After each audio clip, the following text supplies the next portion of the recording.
Defense. Pretty good. Let's go. I do too. So Guzman with very little to criticize. So far looking like a new fighter. He's undefeated but unknown to a lot of the American fight audience. Primarily his career has happened in Santo Domingo, Dominican Republic.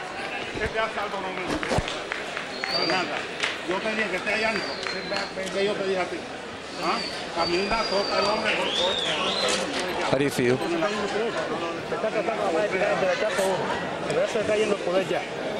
Yeah, go after him now. Start working low short punches and combine like you were doing at the last minute of the round. So Guzman, we say, this faster fighter and certainly quicker. Well, at 122 pounds in this division, there's no excuse for not firing in combination. And you see Guzman doing that, 5-6 shots at a time. Some of them a little wide, but nonetheless, a lot of them landing on the inside. Again, he waited there for Guerrero to punch, and he brought the right over the top, and it worked. And finishing with a flurry there. Guerrero is there to be hit. What can he do about it to be more elusive? He's just got to try to get on the inside and really just outlast Guzman. That's his only chance. I'm not saying he can do it. Guzman's been 12. We know that. We saw him on our air go 12 rounds. Look at the movement now as Guzman is standing tall and picking away from the outside. Snaps a left hook lead. There's a three-punt flurry. No head movement from Guerrero. When Guzman's on the outside like this, all Guerrero can do defensively is raise his gloves.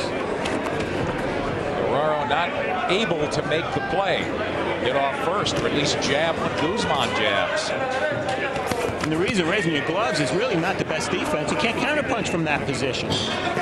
If he slid his head to the side, he'd be balanced enough to counterpunch. But when you're covering your head with both gloves, that gives Guzman free rein to punch and not have to worry about getting hit back. Makes sense. As Guzman is having his way, as he spins out of trouble, now moves to his right. As it's Guerrero and Black trying to run his man down and coming up with nothing but air there.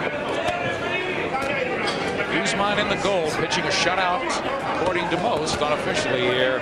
Sunset Station Pavilion in San Antonio, Texas. Guzman seems to be alternating outside one round, inside the next round, outside the next round. And I think the biggest problem for him at this point might be boredom, because he knows he can hit this guy with a lot. His hands are dropping, Guzman, and he's got to remain focused. That's really his biggest challenge right now, I think. And also maybe not to get reckless, because if you can get it done from outside, there's no need to take a chance. But he does want to win dynamically.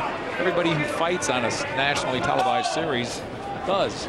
He wants exposure. And you got to look electrifying. You don't have to knock people out to do it. So far, Guzman has not missed a beat. Guerrero has been stopped once. Again, he's 17-2-4. He was stopped once his second year in fighting, and that was the only fight he's ever been down. So, pretty good chin for Guerrero. Guzman winning the rounds also, not only with the heavier volume and more effective punching, but his ring generalship, which is one of those intangibles. He is manipulating his opponent around the ring. Guzman, position to punch, position to land there with a counter as Guerrero tries to go downstairs. Guerrero looking frustrated now, Steve. He is, and Guzman's always in position to throw a variety of punches. The reason he had 300 amateur fights, Guerrero had 2, and that really shows right now in the technique of the punching of both guys. Guerrero eating more shots here as we close out the round.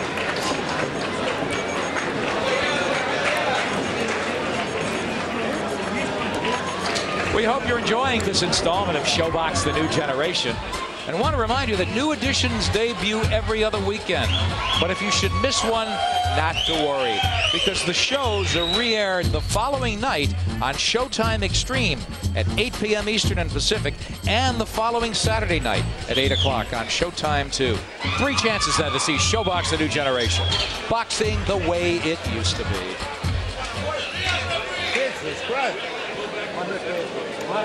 A look into Johan Guzman's corner and a listen with his